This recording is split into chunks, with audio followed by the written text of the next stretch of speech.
मनुष्य अपने विश्वास से निर्मित होता है। जैसा वो विश्वास करता है वैसा वो बन जाता है। परिवर्तन इस संसार का नियम है। कल जो किसी और का था आज वो तुम्हारा है एवं कल वो किसी और का होगा। आत्मा ना तो जन्म लेती है ना कभी मरती है और ना ही इसे कभी जलाया जा सकता है, ना ही पानी से गीला किया जा सकता है। आत्मा अमर और अविनाशी है। अत्यधिक क्रोध से भ्रम पैदा होता है। भ्रम से बुद्धि नष्ट होती है और जब बुद्धि नष्ट होती है तब तर्क ही नष्ट हो जाता है। जब तर्क नष्ट होता है तब व्यक्ति का पूरी तरह पतन हो जाता है। अगर आप अपना लक्ष्य पाने में नाकामयाब होते हो तो अपनी रणनीति बदलो, लक्ष्य नहीं। सभी मनुष्य अपने विश्वास से निर्मित होते हैं। जैसा वे भरोसा करते हैं वो वैसे ही बन जाते हैं। अप्राकृतिक कर्म बहुत ज़्यादा तनाव पैदा करता है। उससे मत डरो जो कि वास्तविक नहीं है और ना ही कभी था और ना ही कभी होगा। जो वास्तविक है वो हमेशा था और उसे कभी नष्ट भी नहीं किया जा सकता है। अपने अनिवार्य कर्तव्यों को पूरा करो, क्योंकि कार्य करना संपूर्ण निष्कार्यता से बेहतर है। इंसान अपने विचारों से बनता है।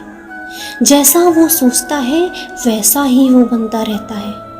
कर्म का फल व्यक्ति को ठीक उसी तरह ढूंढ लेता है जैसे कि कोई बछड़ा हजारों गायों के बीच अपनी मां को ढूंढ लेता है। श्री कृष्ण कहते हैं, मन की गतिविधियों, होश, श्वास और भावनाओं के माध्यम से भगवान की शक्ति सदा तुम्हारे साथ है और लगातार तुम्हें बस एक साधन की तरह प्रयोग कर सके सभी कार्य कर रही है। मन अशांत है और उसे नियंत्रित करना कठिन है, लेकिन अभ्यास से इसे वश में किया जा सकता है। अपना पराया, छोटा बड़ा, मेरा तेरा, ये सब अपने मन से मिटा दो और फिर सब तुम्हारा है और तुम सबके हो। भगवान या परमात्मा की शांति सिर्फ उनके साथ ही होती है जिसके मन और आत्मा दोनों में एकता हो, जो इच्छा और क्रोध से पूर्ण रूप से मुक्त हो एवं जो अपने अंदर की आत्मा को सही मायने में जानता हो। आनंद बस मन की एक स्थिति है जिसका बाहरी दुनिया से कोई नाता नहीं है। एक बार की बात है, एक घाट के किनारे एक साधु अपना डेरा डाले हुए थे। वह वहीं बैठे रहते और किसी को देखकर एकाएक चिल्ला उठते, जो चाहोगे सो पाओगे। कई लोग उस रास्ते से गुजरते थे। उन्हें ऐसा चिल्लाते देख लोग उन्हें पागल समझ लेते थे। कई लोग उन पर हंसते तो कई लोग उनका मजाक बनाते। फिर एक दिन एक युवक उसी रास्ते से गुजरा। वो बेरोजगार था। उस साधु की आवाज़ उस युवक के कानों में पड़ी। वो अब भी वही चिल्ला रहा था, जो चाहोगे सो पाओगे, जो चाहोगे सो पाओगे।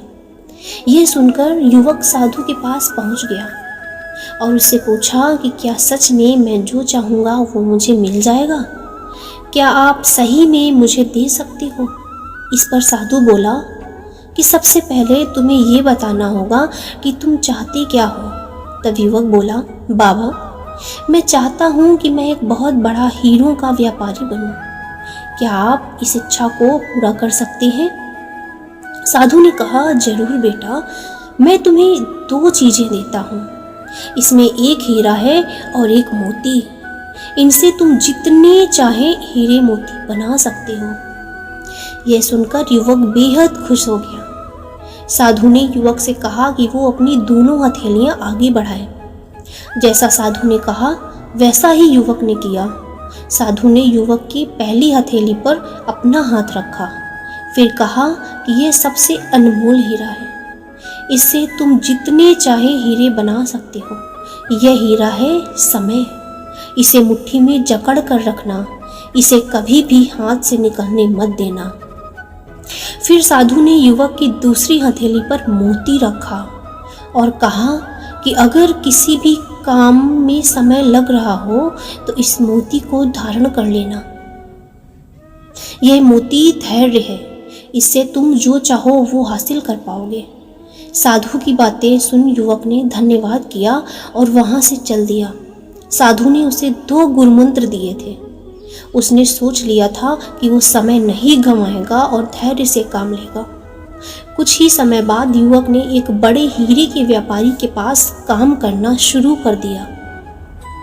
वह व्यवसाय का हर गुण सीखता चला गया और कुछ समय बाद हीरे का बड़ा व्यापारी बन गया।